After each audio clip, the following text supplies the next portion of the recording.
afternoon. I'm Larry Coogee, Chair of the Johnson County Task Force on Aging. And today we are going to be dealing with the topic of aging in place and the built environment, accessible infrastructure, building codes, and public accommodations here in the Iowa City area. And with us we have people from the Iowa City and M.P.O.J.C staff. First we have Simon Andrew, and Simon is the assistant to the city manager, ADA coordinator. Yes. And then next we have Tim Hennes, and Tim is the senior building inspector and neighborhood and development services person. Yep. And then we have Brad Neumann, who is the assistant transportation planner for the Metropolitan Planning Organization of Johnson County.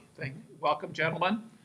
And so they're going to be doing a presentation for us using slides and kind of telling us the status of things. We have a portable mic, and so if you have questions as we go along, raise your hand, and we have a portable mic that Tracy will deliver to you, so you don't even have to come up here. We'll make it very convenient for everybody. So just raise your hand, and we'll get the mic to you to ask questions as we go along. And then we'll open up for further questions and comments from Mr. Sandler and myself. Len, I have up here with me Len Sandler, who is with the University of Iowa Law School, and he and I will be moderators of this. So with that, we'll start it off with Simon Andrew. Thank you very much, and thank you all so much for coming today. We really appreciate it. The real purpose of today's exercise is to get some public input on the process that we've gone through for our curb ramp and sidewalk accessibility program. This is a presentation that we've given at a few organizations now, and we really look forward to your input. And please, as Larry said, jump in as we go if you have questions that you want answered immediately, but we welcome input however it's the most convenient for you. If you want to get in touch with us after the meeting today, or feel free to give us a call or send us an email. So what we have up on the screen right now is a portion of the map that we have put together for a lot of accessibility features in the public right-of-way. So this includes curb ramps, the sidewalk network, and transit stops. And this is really the basis of our planning efforts. The Metropolitan Planning Organization of Johnson County spent a couple of years, 2012 to 2014, going out metropolitan area-wide. This includes the entire metropolitan area, and evaluated on-site all of the curb ramps, measuring them for slope and a number of criteria that Brad can speak to here in a moment. But this is how we really plan out what our next projects are for addressing accessibility in the public right-of-way. And flip over to the PowerPoint presentation. Now, I just wanted to give you a look at the map. If you click on any of the individual features on that map, it will give you all the data for that location and a photograph that was taken by the field technicians while they were out there. So our current evaluation, we can go on to the first slide there. Like I said, is focused on the public right-of-way. And we've done previous inventories on our recreation facilities, which the new Parks and Rec director, who should be appointed soon, will be focusing on as one of their main first tasks. And again, 2012 to 2014, the M.P.O. conducted this inventory. And this program has been reviewed by the Department of Justice earlier this year. They came on site and evaluated both our self-evaluation program and the way that we go out and address ramps in the public right-of-way.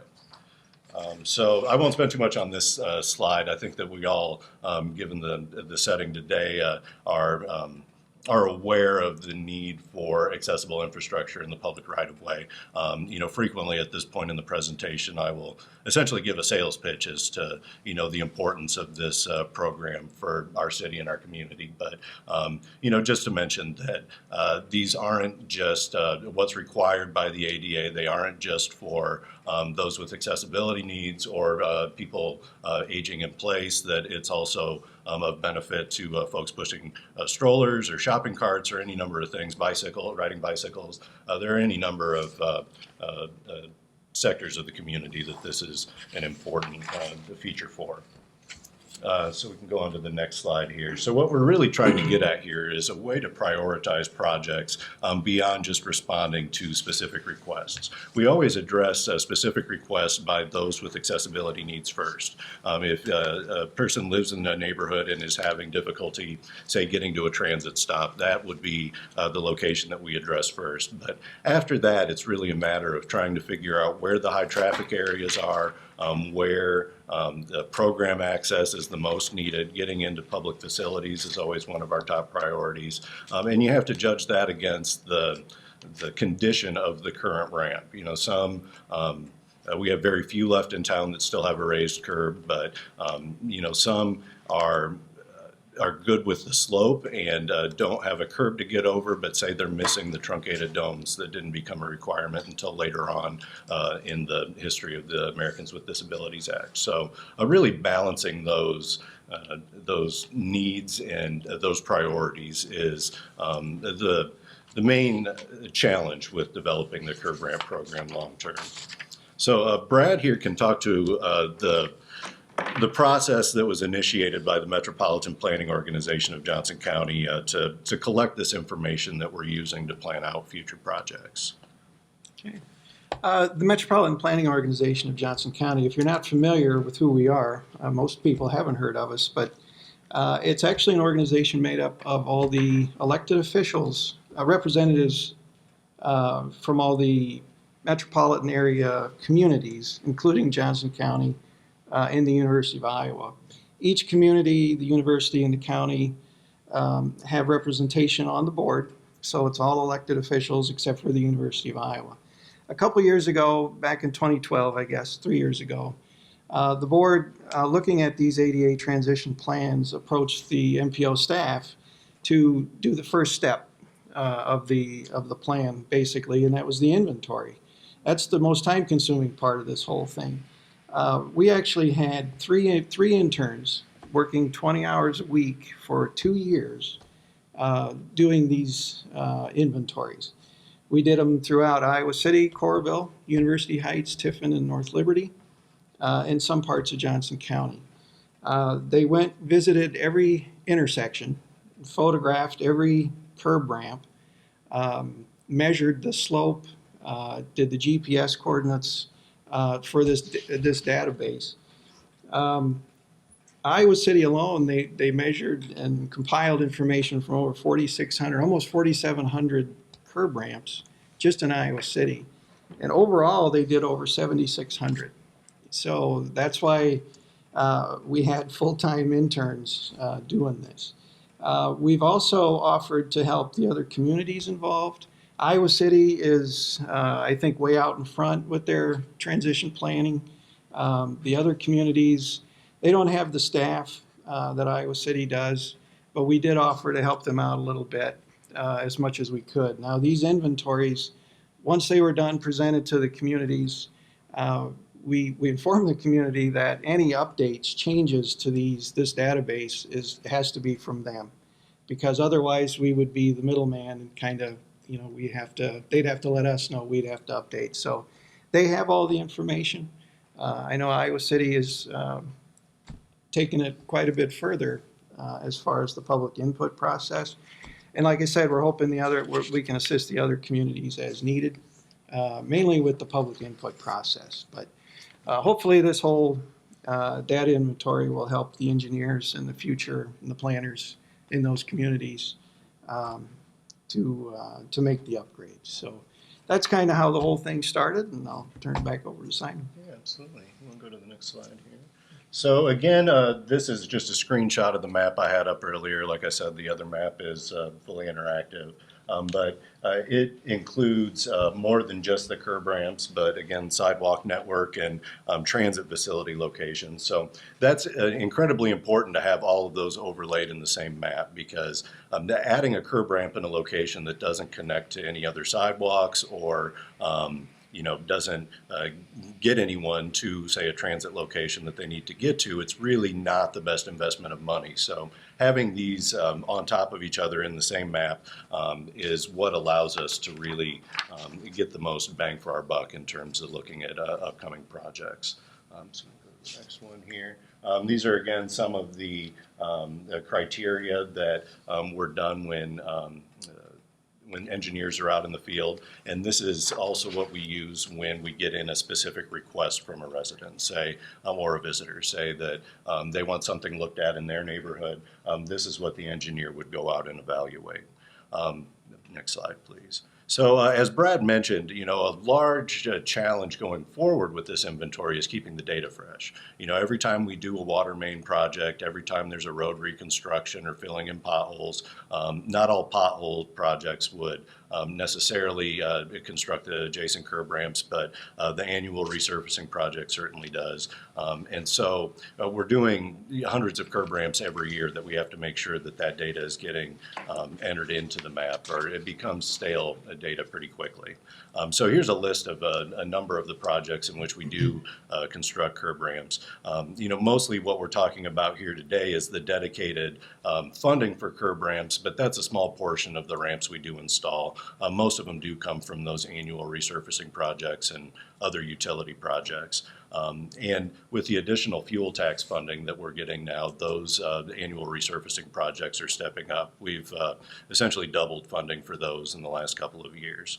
And then for the dedicated biannual curb ramp project, in fiscal year 2015, in that budget process, we doubled the funding for that project. And staff is going to propose a little bit of a sneak peek. It's not, hasn't been sent out to the public just yet, but as part of the budget process this year, next month, we'll be asking for that to double again.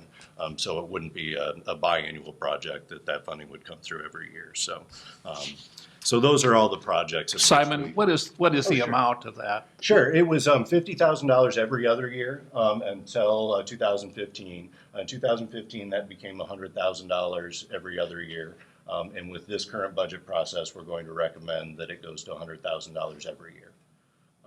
But again, those are more for specific requests from the public. It's very important to have that stream of funding and for the engineers to have that flexibility for looking at specific locations or problem areas. But long term, it's a small fraction of the curb ramps we replace.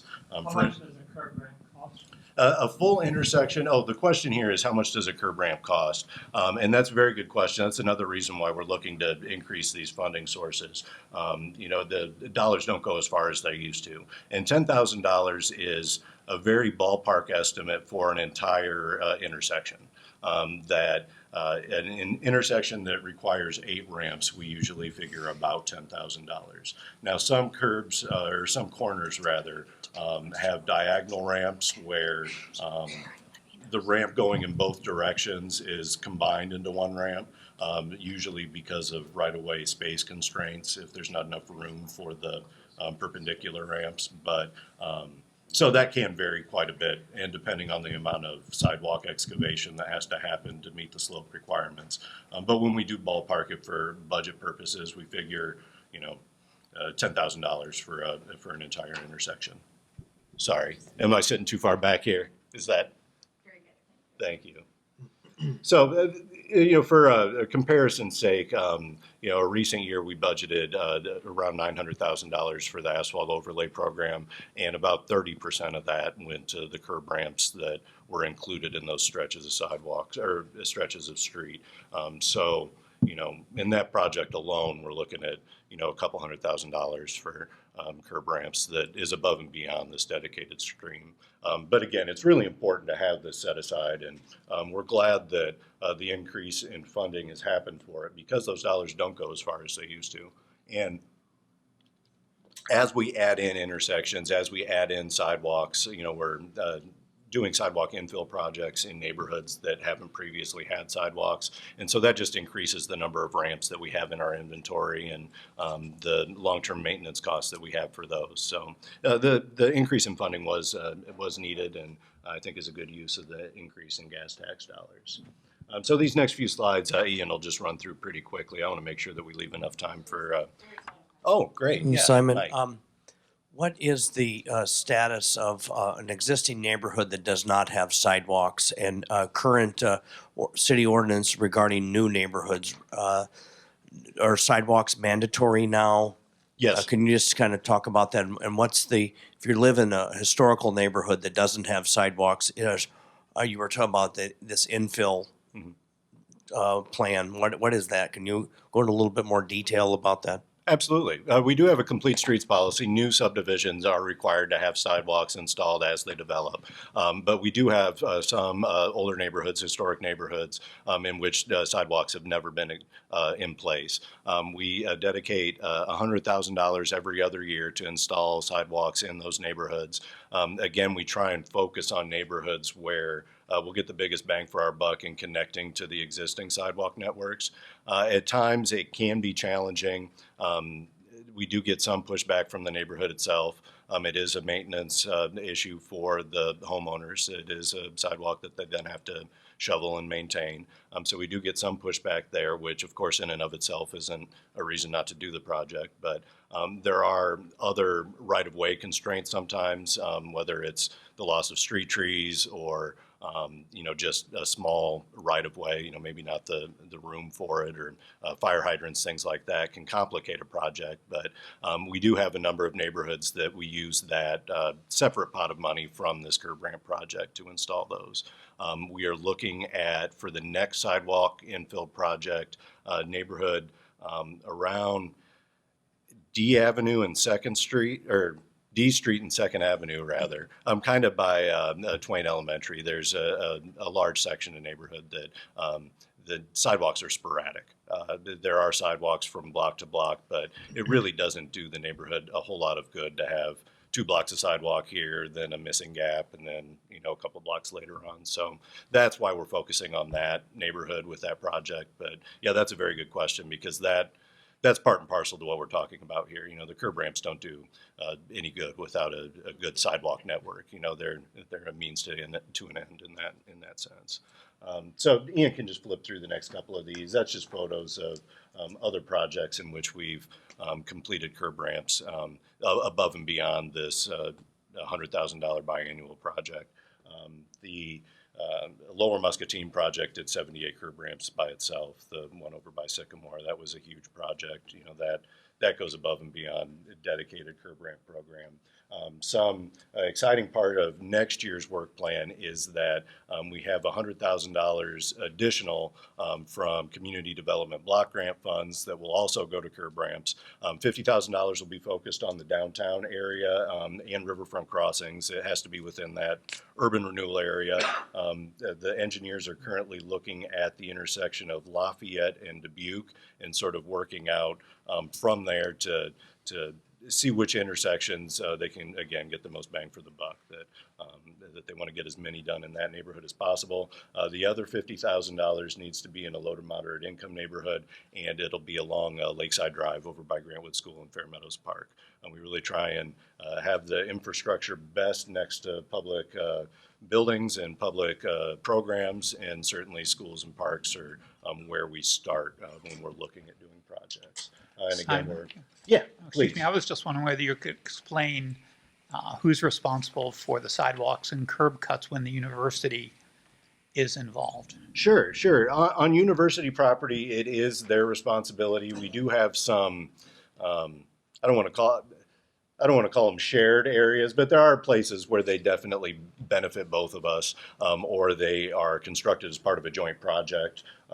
Especially when we go under Burlington Street, or go under Highway 6 along Burlington. There was a joint project there recently. But on university property, they're state of Iowa responsibility, and that's where you see the difference between the yellow curb ramps, I think, largely, and the red panels on ours.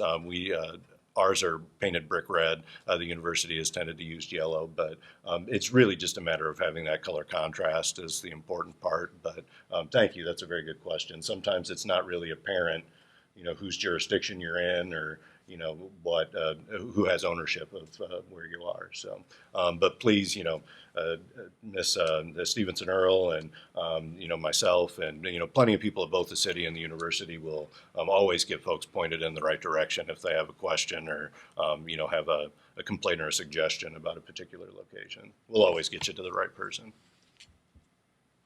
Well, that was the last slide. As a follow-up question on Yeah. that, in those situations where sidewalks don't exist currently and you're putting in sidewalks. Is that, do you attempt to pass any of that cost on to adjoining landowners, or is that something that the city picks up? That is something that the city currently picks up. Most cities will, or many cities will, assess that to the property owner, that it'd go on their property taxes. That's not something that we currently do. It is pretty common in the state and it is allowable, but we see it enough, I think, of a community benefit that it's not necessarily, the property owners that should be shouldering that burden. And given that they do have the long-term maintenance responsibility with it as well, that's something that we, in the past, have either bonded for or used road use tax dollars for. Were there any other questions specific to this portion? Could you show us how that works Sure, absolutely. in terms of clicking on a site? Sure, absolutely. Do you want to pull the Google Chrome back up? And this may have ceased to load now. It's been open for a little while. Has that been a question? Yes. Oh, Cute doggy. Or is that that's a T-Rex.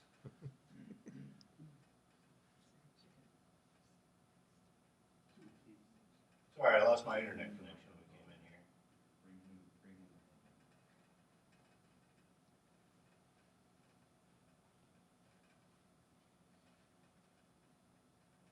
Oh, thank you very much. So as this slowly loads, as my internet connection comes back up, there we go. You click on any of the curb ramps here, and it'll say the position. Which center is the diagonal ramps. Those are the ramps where you can either go, say, west or south from the same corner. It's one ramp that covers the whole corner. And so the next question is whether the domes are aligned with the adjoining crosswalk. The center diagonal ramps point out to the center of the intersection, so that question isn't applicable. But if that had been a perpendicular ramp, they looked at whether that aligns directly with the crosswalk on the other side of the street. This next question is the truncated domes, which became a requirement in 2001, I believe. And those are the little red bumps you see out there to give a tactile warning for those with visual impairments when they come up to an intersection that they are reaching a curb. Common panel, this is the cross slope, whether side to side, what the slope is. This is the running slope front to back. Receiving ramp is whether there's a ramp on the other side, and that goes back to my earlier point. It's very important to know whether this is going to tie into the sidewalk network. And last is pavement condition, just whether road salt, snow plows, normal wear and tear, freeze-thaw cycles have made the condition of the ramp such that it needs to be replaced. And then there is a photo attached, which again are slow to load sometimes with this wireless. But so yeah, this is one of the downtown ramps. Oh, moving stuff around. So yes, this is one of the downtown ramps. That big map by going to the city? Yes, yeah, we are currently in the process. We had or I can have a seat back down here. Thank you.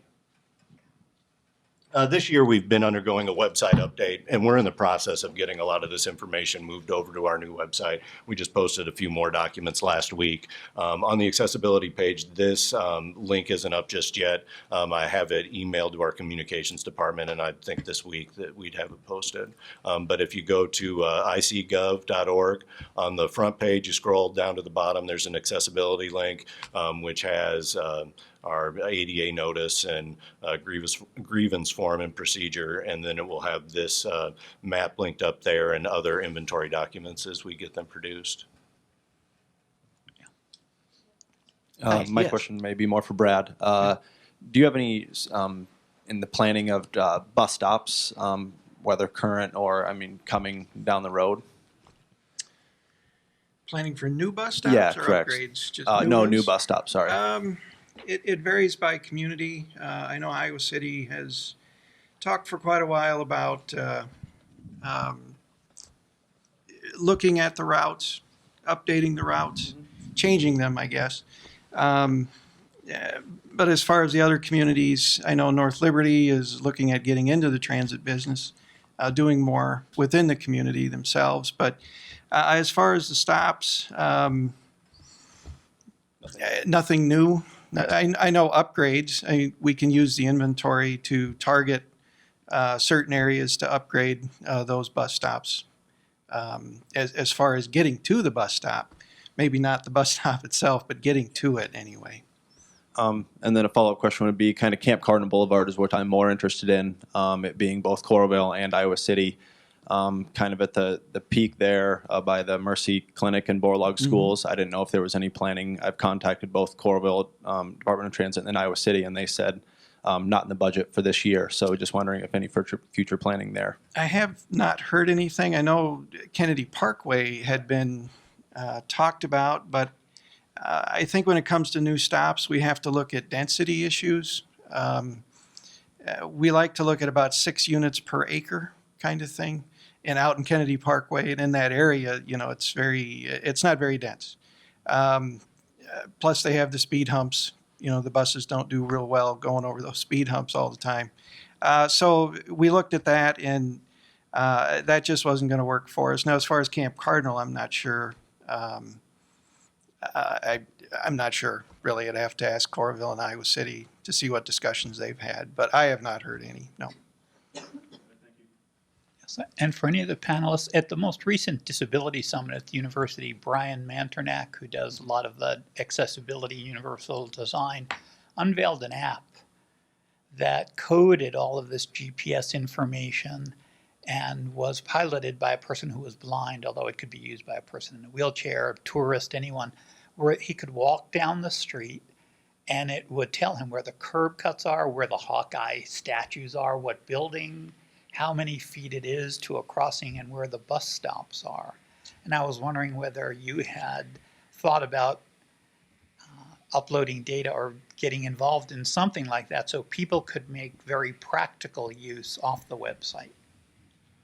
Brian actually just mentioned that to me the other day, and especially the statue information, the artistic stuff and architectural features and things were what he was getting the best feedback on, which he was kind of surprised at, but I thought that was, a really great feature of it, even beyond the practical uses of it. I guess to answer your question specifically, though, not being an IT guy, I don't really know what goes into getting the data from this into an app, but, it's certainly something that we'd be open to. And, I'd like to see this database be used more like a route. You can program your route. If you just go in and type in where you're at and where you want to go, it can tell you based on our inventory what the best way would be to go. So I'd like to see it get to that point, but I think we're a little ways from that yet. So. Right.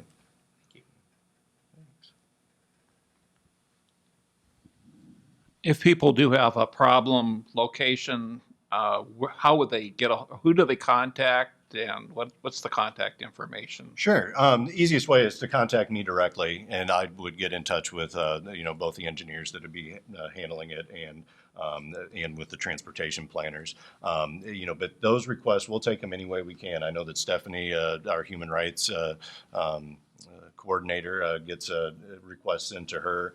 Plenty of requests come in direct to the engineers or the streets department. So we're all very good about coordinating those requests as they come in. But as the DA coordinator, the easiest way is to email me directly, and it's the email address ADA coordinator at iowa-city.org also comes to me, and I'll leave a stack of my business cards out here as well. But my direct email address is Simon-Andrew, ANDREW, at iowa-city.org.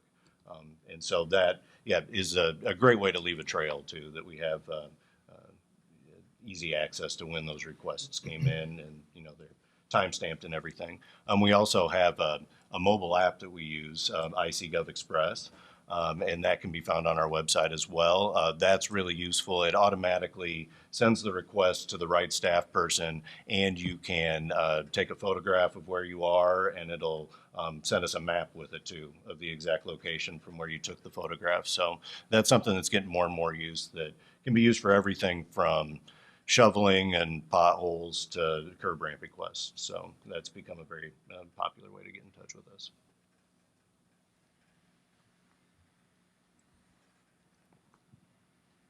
Simon, when you mentioned sidewalks and shoveling, winter's coming. Yes. Would you remind people of the necessity of shoveling snow so that the people, one of my friends who's now dead pointed out to me that how important shoveling snow was Absolutely. on sidewalks because, he found that he could only, there were some times when he really could not get any place because sidewalks were not shoveled. And I know the city has an ordinance about how long it can take. But quite frankly, that doesn't do any good for a disabled person. And we need to really stress to property owners the fact that they do need to shovel the snow. Absolutely. Absolutely. Thank you for bringing that up. That's something that I think that we've done a little bit better job each year, the last couple of years, of getting the word out on that. It's exceedingly important. That's something that really can leave a person homebound when there's no need for them to be. It's state law that governs what the rules are for snow clearing, but it's really important that we go above and beyond that because, anytime a plow comes by and you've already shoveled and maybe there's a clear path through the curb ramp, that plow is going to cover up that curb ramp, and the snow can melt, build up with slush, and it makes it so people can really get stranded when they're out there. You can get onto a stretch of sidewalk where there's no way to go forward, and it is exceedingly important that the entire community is aware of that and make sure that they do their part to keep their neighbors mobile. But it is something that we've really stressed more and more each fall as we go out, and you are absolutely correct about that. The other part of that is the homeowner or renter who has difficulties in getting around, disabled, elderly disabled, whatever, and simply is not able to do it. And then there's a matter of finding somebody who can and actually will do it. Significant problem. Absolutely. Yeah, sometimes you think you have somebody lined up, and maybe, on a given snowfall, they don't Well, show up. I personally had the experience of, it's cold. I'm not going to do it now. No kidding. That's Yes. a prerequisite to snow. Well, there are many people who purportedly do it, but actually finding somebody to do it isn't necessarily all that easy. Yep, absolutely. Yeah, reliability is an issue. And as a practical matter, there are a couple of other things, just hedges and brush that people that just come into the sidewalk. I'm 6'1", so when I walk and people don't trim their trees, that's what happened to all my hair because all the low-hanging branches. And people who park their cars in driveways so it blocks the sidewalk. And it's just a matter, I live near Longfellow School, so it's just a matter of can anybody get to and from, crossing Muscatine and going in there. And it's just a matter of sort of common sense and being good neighbors. And sometimes you can ask the neighborhood association as well. That's a good point. That's a very good resource. And I was just wondering sort of to continue on in your conversation, whether you wanted to, I know there's a lot of new construction going on. So are you sort of completed with curb ramps, or Yeah, you wanna absolutely. switch We into can, different issues then? Yeah, absolutely. So, unless Please. there's other questions You wanna on flip that over issue. to- Yeah. Thank you. And if you do have any other questions, comments, please, like I said, get in touch with me any way that's convenient for you. Good afternoon.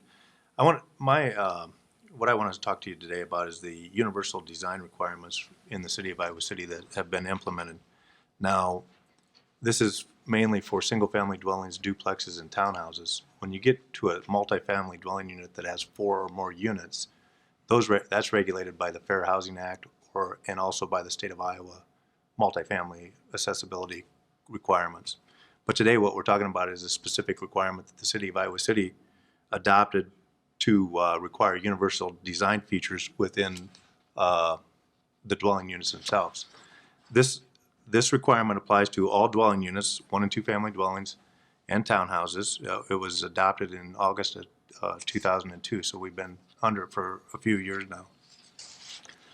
Like anything, there are a few exceptions. The new townhouses, because they're multi-level, are exempt from this requirement. However, if public funds are used in it, then they are required to provide an accessible route into the unit and have these universal design features that we'll be going through. Accessory apartments are exempt from this requirement. A lot of times those are on the second floor of a garage or in the backyard. So those are exempt. And then also existing structures, when you do repairs, alterations, additions are exempt unless the addition adds 25% or more of the square footage of the existing house. Then it would be required, the addition would be required to comply with these requirements. So this is just the definition of public funds, and if you read through it, I think what you're going to find is anything that has a public dollar in it will require these features if you build a new house. There are 8 requirements. The first one is the design stepless entry. The second one is the interior door rough openings are made a little wider. Sanitation facilities are to be provided. Wall reinforcement in the restrooms is necessary. Deck surfaces are limited on how far they can be below the finished floor. Switch outlets and temperature controls are specific height and to the floor is also required. The location of the electrical panel, and also there's an issue in the garage that is in the design features. Starting with the stepless design entry, it says that at least one entrance must be designed to provide a stepless entrance, and that can be through a ramp, or it can actually be a stepless entrance. Then there's a couple caveats there that the city ordinance for parking, you're only required to have one parking stall. Therefore, if you have a 2 or 3 car garage, that ramp can be in the garage and still maintain the one parking spot. And then it also has that the door leading shall be 32 inches. An exception to that rule as far as design, now it just has to be designed to do that. The exception is if public funds are used, you are required to provide a stepless entry into the unit. And the other catch-all is if the building official, you just get into a situation where you can't do it. And I tell you, we haven't run into too many of those, to be quite honest, that a provision wasn't, we didn't require a ramp, but we made them show something else. For instance, the garage floor is, 5 to 8 feet lower than the finished floor in the house. We made them show on the plans where they put a square where they could, and made sure they had an outlet there for a future lift. So those are the type of features that we're trying to get people to think about and incorporate into their designs. What I also want to show you is what we look for in the plan review. So this is prior to construction. We require them to document on their plans these features, and we're just going to go through them. And then the other thing is when we do inspections, here's what you see out on the site. We just verify that they have the room to provide the ramp. So so that there is the design stepless entry. The plan showed that it was a ramp in the garage, and we see in the garage that they do have enough room to provide a ramp. The second issue is interior door rough openings, and it says that your door shall be, the rough opening shall be provided for a 36-inch wide door, which is a 38-inch rough opening. We didn't require them to put 36-inch wide doors in. We just wanted to make sure that the rough opening was there so that if that was to be converted in the future, they could just move it, open it up a little bit wider for a wider door. The framing then could be down to the, typically a bedroom door is 30 inches wide. So the framing must be 38 inches wide, then they can open that or close that framing down a little bit to accept the door. And again, you'll see on the plans what we look for is, let's go to the next slide. On the plans, what we look for is you'll see that they make notes on the plans on which doors are going to be provide that wider rough opening. And it says at least 1 bedroom and 1 bathroom if those facilities are supplied on the design stepless entry, and then all other passageway doors. So in this particular case, that second bedroom may not require to be have a wider door, or the framing of the wider door. Now, if you go to the next slide, you'll see what we see on the framing inspection. The yellow arrows show the overall rough opening at the 38 inches, and the red arrows at the bottom show where they brought it in a little bit to a 30 inch. And then on the green arrow on the left, what I wanted to show with that is that we also looked at make sure that the light fixture or the light switches are located so that they won't interfere with the widening of the door in the future. So that's an example of the bedroom door.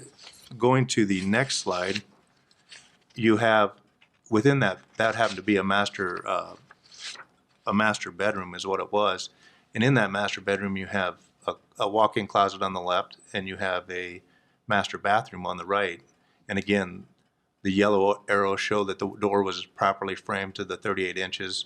The red arrow allowed them to frame it in narrower. And again, the green arrow showing that the switches won't interfere with the remodeling in the future. So it's a fairly easy conversion to a wider door.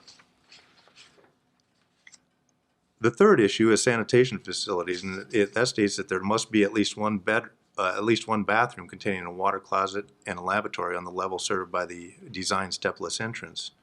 And within that room, you shall have a clear floor space of 30 inches by 48 inches. The exception there is, I mentioned it just had to have a toilet and a lavatory.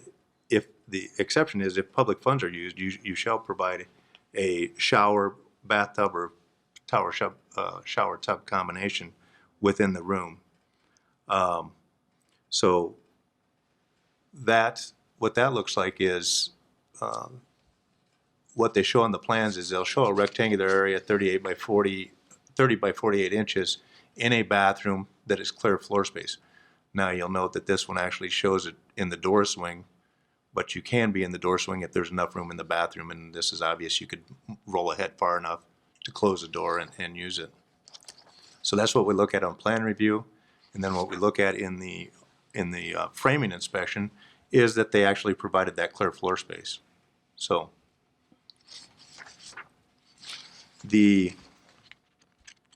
Yeah, Tim, can I ask a question? You bet. I Yes. was wondering what the reasons would be for a contractor to rough it in, but not install the wider door at this point in construction, and what kind of factors that they take in consideration or bring to your attention? The argument that we heard, Lynn, was that it was cost. The cost difference between a 30-inch door and a 36-inch door is minimal, but it is an additional cost when the home builders are trying to build affordable housing. So they're trying to manage their costs, but still wanted to work with us collaboratively to see this go through. So it was cost is what they were saying is why they would narrow it back down. Okay, and what is just approximately the cost between a trio door, the wider door that would be universal design, and the standard door? Yeah, I checked the ads on Sunday's papers for these, and you'll find that like a 24-inch to a 30-inch door is about $5 to $10 less than the 32 to 36-inch door.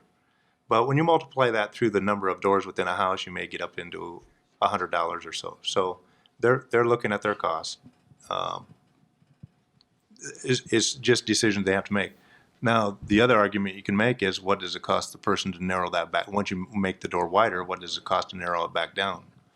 And another argument that we heard is that it requires additional square footage. Therefore, you're increasing the size of the house. Therefore, you're increasing the cost of the house. But a lot of the plans that we looked at, and looking at them just in plan view, you could do it without making the increased size of the house. And were there estimates on how much it's going to cost someone to retrofit the house to widen the doorway when they need it, which is probably the more likely scenario than making it more narrow? No, we did not talk about that. But again, this feature here should provide minimal construction to remodel if that wider door is needed. That's why we landed on this requirement. So. The fourth requirement is wall reinforcement, and that is for the future installation of grab bars to make sure there's enough wood blocking at the stool and at the tub or shower if it needed to be retrofitted with a higher toilet and the grab bars installed. So we put in a wall reinforcement requirement for that bathroom. Now, what we've experienced, again, this has been since 2002, and what we've experienced is if you put in these fiberglass tub shower units, if they retrofit those to us for accessible shower or tubs, that they're going to take that fiberglass shower out, and to put the backing in behind that, there's about 2 to 4 inches behind that fiberglass that's just open space. So that blocking really doesn't do any good. So we tried to clean that up by not requiring it behind the pre-manufactured tub showers, because they will get retrofitted with a tile shower, or that backing isn't going to do any good in that particular shower. So we've cleaned that up a little bit with this last code adoption. What that looks like on the plans is they make notes for the framer to put this required blocking in at these different levels or these different areas. And what it looks like in the on the framing inspection is they actually put the backing in. So the fifth item is deck surfaces, and this one is that the exterior deck or patio shall be no lower than 4 inches from the finished floor of the floor served by the design stepless entrance. So this is, 4 inches is small enough to where somebody could transition with a curb ramp or something out to that deck so they could enjoy those features of the home with little or minimal cost in the future.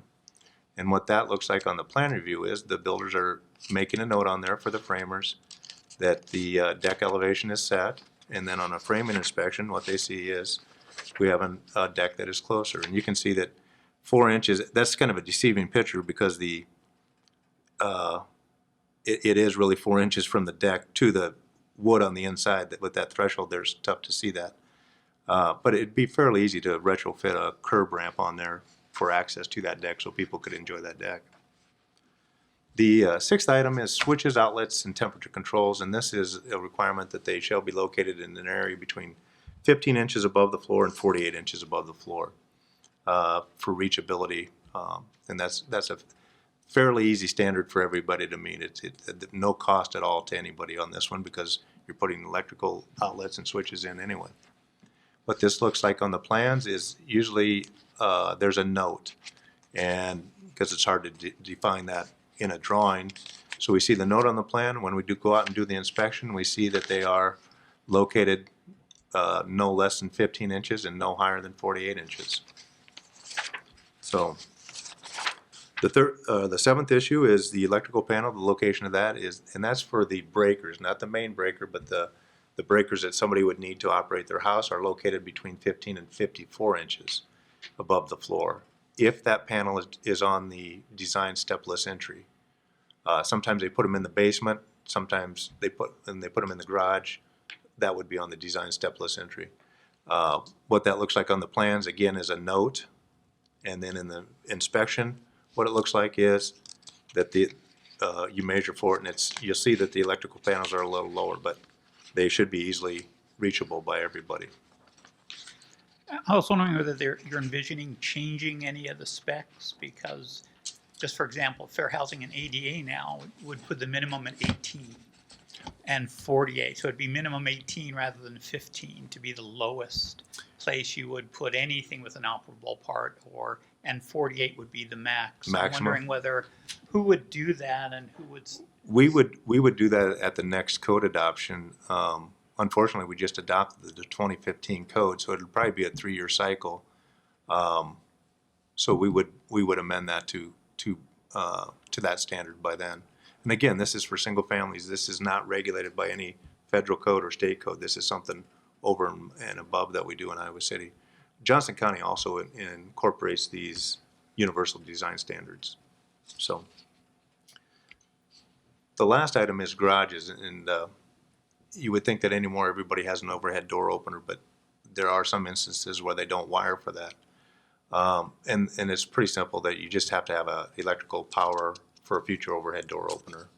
And on the plans, they show it as a little note on the garage, and in the framing inspection, we verify that there is an outlet up there for it. Most houses have it. We don't run it. We talked about taking it out of the, when we adopted the code this last time. But the inspectors pointed out there are a couple instances where they don't do it on a low budget house. And so we decided to keep it in. So with that said, I would welcome any questions regarding these features.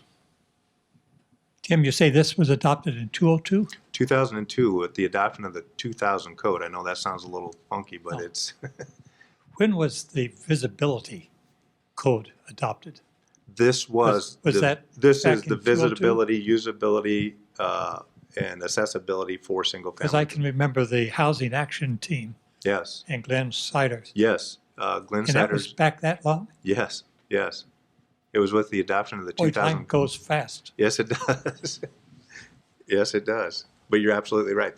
Glenn Siders was very instrumental in it, working collaboratively with the home builders to get this where everybody would agree. You can imagine throwing these regulations at the home builders. They weren't on board right away, but Glenn And I helped. think North Liberty adopted it. They did originally, but I think they've taken them out since then. Coralville has not adopted it. Coralville has not. Iowa City and Johnson County has maintained them in their code. 2002, yeah. I had to look that up. And Tim, the city has built lots of homes that meet the universal design criteria. And I was wondering whether there have been any issues or costs that the city has confronted that would weigh for or against using universal design. What do you mean, Have there Leonard? been any problems with the universal design features or people being able to use their homes or? No, not at all. The one feature I talked about is that design stepless entry, and that seems to be one of the features that hangs people up every once in a while. A split foyer type home is a very economical home. You get a lot of square footage for the dollar because you can finish both levels. And we just ran into one of those the other day, and we concluded that if they could show that they could provide a zero-step entry into that split foyer, the foyer, and what they proposed is providing electrical on the stairs to allow the installation of a future chairlift. And then the features, all these features would be not only on, they would be on both levels, so it would get the entire house to have these other requirements, that we felt that was reasonable. That's probably been the biggest issue, Lynn, is the design of the stepless entry when you get into some some large varying heights from the garage and the house. So I don't know if that answered your question. It did. And just lastly, one of the things that's the Mental Health and Disability Services Commission is working on is a home modifications program because people find it very difficult to fund the kind of retrofits they need because many of the houses are older or not built. And I was just wondering what programs the city offers or might fund through the CDBG or other monies to help homeowners. GRIP may be focused on exterior. We do have several programs Yes. that do use CDBG funds largely. I think GRIP may have started with, it's the General Rehabilitation Improvement Program, Yeah, I believe. That one may have started with some bond funds that then it becomes a revolving loan fund essentially. But there are a couple of others. Resources that, income Yeah, qualifications that need to be met, but there are some resources. I don't know that, I think Tracy Heitschuh would be the contact person on that. right. Yeah, and community development. I have several acronyms running through my head, and I don't want to get them wrong. But if you go to the community development page on our website, that'll have a lot of those resources and documents too.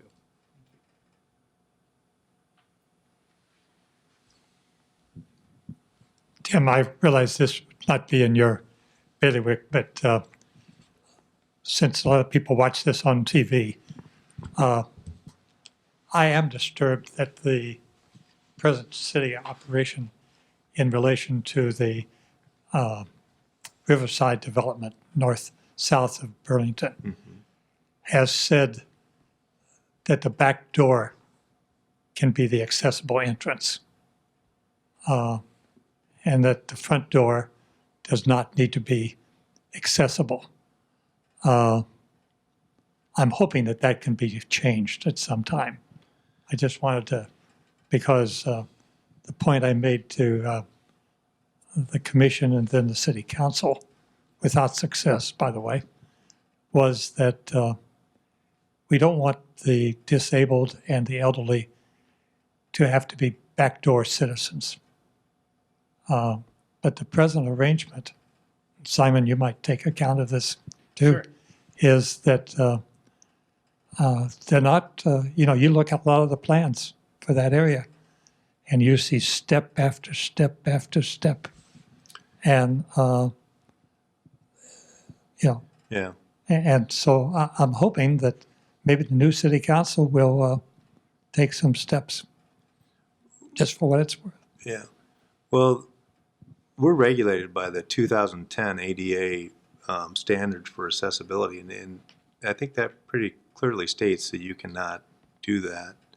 You make your only accessible entrance in the rear of the building. Your primary entrances have to be accessible, and a lot of those, I think you're talking about the terrace entries and things on some of those riverfront crossing designs, showed steps going up to them, but we also, I know, work through some of those issues and require that that would be required to be accessible if it's a single level dwelling unit or a commercial space that's open to the public. So the townhouse style that are multi-level, the fair housing exempts them from accessibility requirements. I'm not saying that's right or wrong, but that's the federal law. But yeah, I know we did look into that, and commercial. Some of them, they make ramps. Yeah. Commercially, we will not have a new property that does not meet the accessibility requirements. Appreciate the comment, though. I know that was some discussion early on the riverfront crossing. But you say it's all taken care of now. I'm saying that the commercial buildings that are open to the public will be accessible from the front. The residential are regulated by the fair housing in the state of Iowa, and the entrances to those should be from the public way. One of the main entrances should be from the public way, so it's got to be street facing. We run into this a lot, and it may be an example. There's one being built right now, a multifamily, where the entry is from the public way, but when you get in the door, you've got to walk down a hallway to access the elevator and the stair tower, because the commercial has to be out towards the main street. So, but we're not sending people around the building to get into the entrance. It's definitely from the street, public sidewalk. Yeah, a lot of the images in the Riverfront Crossings master plan were artistic renderings Yes. early on to show what the streetscape would look like and where street trees are. I do think that there were some townhouses in those Right. images that That's true. probably would have the exemptions that Tim talked about. But the artistic renderings in the master plan weren't any particular development. Right, yeah, it was. They weren't for any planned development or an actual building. They were more to show what the streetscape might look like. Yeah.